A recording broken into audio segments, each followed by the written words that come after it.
హైదరాబాద్ గచ్చిబౌలి అంజియా నగర్లో నిర్మాణంలో ఉన్న 7 అంతస్తుల భవనం కుప్పకూలింది. కేవలం 50 గజాల స్థలంలో నిర్మిస్తున్న ఈ భవనం దాని పక్కనే ఉన్న అపార్ట్మెంట్పై కూలడంతో తీవ్ర కలకలం రేగింది.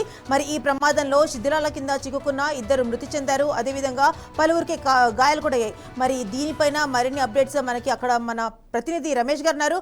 రమేష్ గారు చెప్పండి, ఒక్కసారి 7 అంతస్తుల భవనం కుప్పకూలింది. మరి దీని వెనుక ఉన్న అసలు కారణం ఏంటి? ఎందుకు ఇలా ఈ విధంగా జరిగింది? మరి 50 గజాల ఈ స్థలంలో 7 అంతస్తుల భవనం నిర్మాణంపై ఎలాంటి వ్యూస్, ఎలాంటి ప్రజలు ఏ విధంగా వాళ్ళు రియాక్ట్ అవుతున్నారు?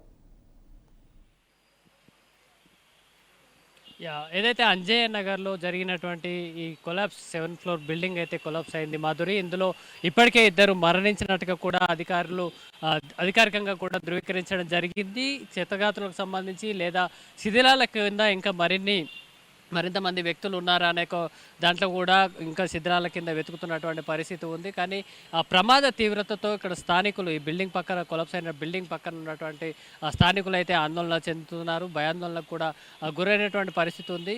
ఇప్పటికే 2 మరణించినట్టుగా కూడా అధికారులు ధృవీకరించడంతో పాటు గాయాల పాలైన వారిని హాస్పిటల్ కూడా తరలించినారు. దీంతోపాటు అక్కడ హైడ్రా అధికారులు, ఇటు పోలీసులు, జిహెచ్ఎంసీ అధికారులు కూడా ఒక సమన్వయంతో కూడా పనిచేస్తున్నారు. హైడ్రా అయితే శిథిలాల కింద ఉన్నటువంటి క్షతగాత్రులు కానీ ఇతర వ్యక్తులు ఎవరైనా ఉంటే వాళ్ళని రక్షించేటువంటి కార్యక్రమం చేపడుతోంది. ఇక జిహెచ్ఎంసీ అధికారులు ఈ బిల్డింగ్కి సంబంధించినటువంటి పర్మిషన్లు కానీ, ఇక్కడ నాలా పక్కన ఉన్నటువంటి ఈ నిర్మాణానికి సంబంధించి ఎన్క్రోచ్మెంట్స్ కానీ, ఇల్లీగల్ కన్స్ట్రక్షన్కి సంబంధించినటువంటి అంశాలను కూడా పరిశీలిస్తున్నారు. ముఖ్యంగా 50 నుంచి 60 గజాల లోపలనే ఈ 7 ఫ్లోర్ల బిల్డింగుని నిర్మించే ప్రయత్నం అయితే ఓనర్ కట్టినట్టుగా కూడా చెప్తున్నారు. ఈ ఏదైతే కన్స్ట్రక్షన్ ఏరియా ఉందో 7 ఫ్లోర్ల బిల్డింగ్కు కావాల్సినటువంటి బేస్ ఏదైతే ఉందో ఇది 50 నుంచి 60 గజాల లోపలనే ఇది ఉంది. దీనికి సంబంధించినటువంటి స్ట్రక్చరల్ లోపం కారణంగానే, అంటే అంత క్యాపబుల్ లేదు 7 ఫ్లోర్లను ఏదైతే భరించేంత సామర్థ్యం ఈ బిల్డింగ్ బేస్కి కానీ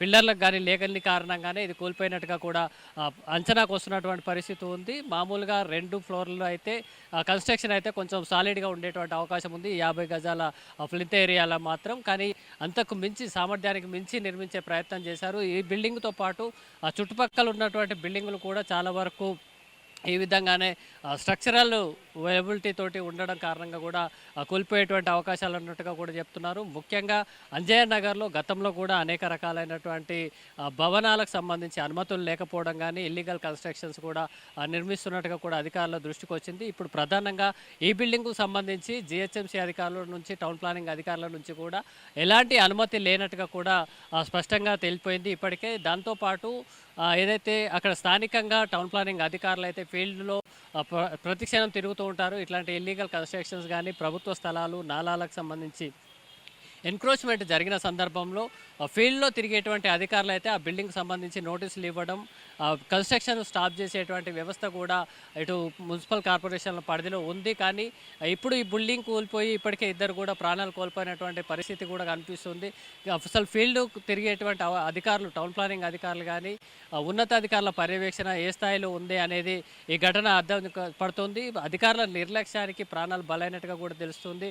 అదేవిధంగా ఏదైతే టౌన్ ప్లానింగ్ అధికారులు ఉన్నారో వారిని కానీ, ఇటు జిహెచ్ఎంసీ అధికారులను కూడా మేనేజ్ చేయడం ద్వారా ఈ బిల్డింగ్ కన్స్ట్రక్షన్ అయినట్టుగా కూడా అనుమానాలు వ్యక్తం అవుతుంది. ఏదైతే వ్యవస్థలో ఎవరైతే అధికారులు రమేష్, మరి ఏదైతే మన అక్రమ నిర్మాణాలపై హైడ్రా ఏ విధంగా అయితే కూల్చేస్తుందో, మరి ఈ విషయంపై హైడ్రా ఏ విధంగా వాళ్ళు రెస్పాండ్ అవుతున్నారు? ఇప్పటి వరకు వాళ్ళ రెస్పాన్స్ ఏంటి చెప్పండి.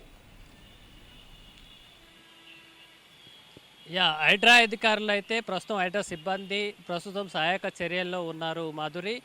ఏదైతే భవన శిథిలాల కింద ఉన్నటువంటి క్షతగాత్రులు ఉన్నారా, ఇంకెవరైనా వ్యక్తులు ఎవరైనా చిక్కుపడిపోయి ఉన్నారా అనేటువంటి సహాయక చర్యల్లో అయితే హైడ్రా సిబ్బంది ప్రస్తుతం సహాయక చర్యలు చేపడుతున్నారు. దాంతోపాటు నాలా ఎంక్రోచ్మెంట్కు సంబంధించి, అట్లాగే బిల్డింగ్ పర్మిషన్కి సంబంధించి, ఇల్లీగల్ కన్స్ట్రక్షన్స్ కానీ, ఏదైతే టౌన్ ప్లానింగ్ రూల్స్ వైలేషన్స్ సంబంధించినటువంటి అంశాలను జిహెచ్ఎంసీ అధికారులు పరిశీలిస్తున్నారు. డాక్యుమెంటేషన్ కూడా పరిశీలిస్తున్నటువంటి పరిస్థితి ఉంది. నాలా ఎన్క్రోచ్మెంట్స్ ఏ మేరకు జరిగింది, ఇల్లీగల్ కన్స్ట్రక్షన్కి సంబంధించి క్యాపబుల్ ఎంత ఉంది, వైలేషన్స్ ఏ రకంగా ఉన్నాయి అటువంటి అంశాలు అయితే జిహెచ్ఎంసీ అధికారులు పరిశీలిస్తున్నారు. వాళ్ళు ఇచ్చే ఫిర్యాదు ఆధారంగా పోలీసులు అయితే బిల్డింగ్ యజమానిపై ప్రమాద తీవ్రత దృష్ట్యా కూడా ఆ బిల్డింగ్ యజమానులపై క్రిమినల్ కేసులు నమోదు చేసేటువంటి అవకాశం ఉంది. దాంతోపాటు ఈ నాలాలకు సంబంధించినటువంటి ఎన్క్రోచ్మెంట్ ఈ బిల్డింగ్తో పాటు ఇటు చుట్టుపక్కల ఉన్నటువంటి బిల్డింగ్లకు సంబంధించి కూడా ఈ సహాయక చర్యలు అనేది ఒక తుది దశకు చేరుకున్న తర్వాత హైడ్రాకు జిహెచ్ఎంసీ అధికారులు ఇచ్చేటువంటి రిపోర్ట్ ఆధారంగా చర్యలు తీసుకునేందుకు అయితే అవకాశం ఉంది. ప్రధానంగా ఇటు జిహెచ్ఎంసీతో పాటు సైబరాబాద్ మున్సిపల్ కార్పొరేషన్ కానీ మల్కాజిగిరి మున్సిపల్ కార్పొరేషన్ పరిధిలో కూడా ఇలాంటి వైలేషన్స్ అయితే రెగ్యులర్గా జరుగుతున్నాయి.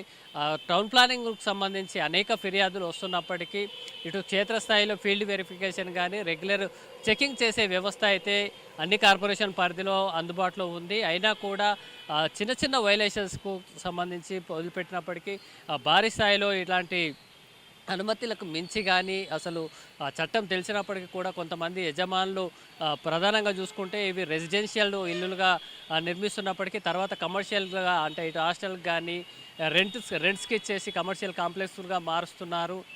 హాస్టల్ కానీ హాస్పిటల్స్ కానీ హోటల్స్ కానీ అనేక రకాల కమర్షియల్కు ఇస్తున్నటువంటి పరిస్థితిలో ఉంది. దీనికి ఒక ప్రత్యేకమైనటువంటి మెకానిజం కానీ వీళ్ళ మీద అబ్జర్వేషన్ అనేది తక్కువగా ఉండడం వల్ల తరచూ ఇలాంటి ప్రమాదాలు జరుగుతున్నాయి అనేది ఆరోపణలు వస్తున్నాయి. అదే సందర్భంలో ఇలాంటి ప్రమాదాలు జరిగి ఎవరైతే ప్రజలు కూడా ప్రాణాలు కోల్పోవాల్సి వస్తుంది మాధురి. దీనికి సంబంధించి ఇప్పటికైనా టౌన్ ప్లానింగ్ అధికారులు ఇటు కమిషనర్లు కూడా ఒక కఠినమైన చట్టాలను అమలు చేయడం, అదే సందర్భంలో క్షేత్రస్థాయిలో తిరిగేటువంటి సిబ్బంది ఎవరైతే ఉంటారో ఇలాంటివి అబ్జర్వ్ చేయాల్సినటువంటి సిబ్బందిని పటిష్టంగా మరింత అమలు చేయడం, ఇట్లాంటి సందర్భంలో భవన యజమానులకు నోటీసులు ఇవ్వడం, అవసరమైతే బిల్డింగ్లో సీజ్ చేయాల్సినటువంటి అవసరాన్ని కూడా ఇలాంటి ప్రమాదాలు హెచ్చరిస్తున్నటువంటి పరిస్థితి ఉంది మాధురి.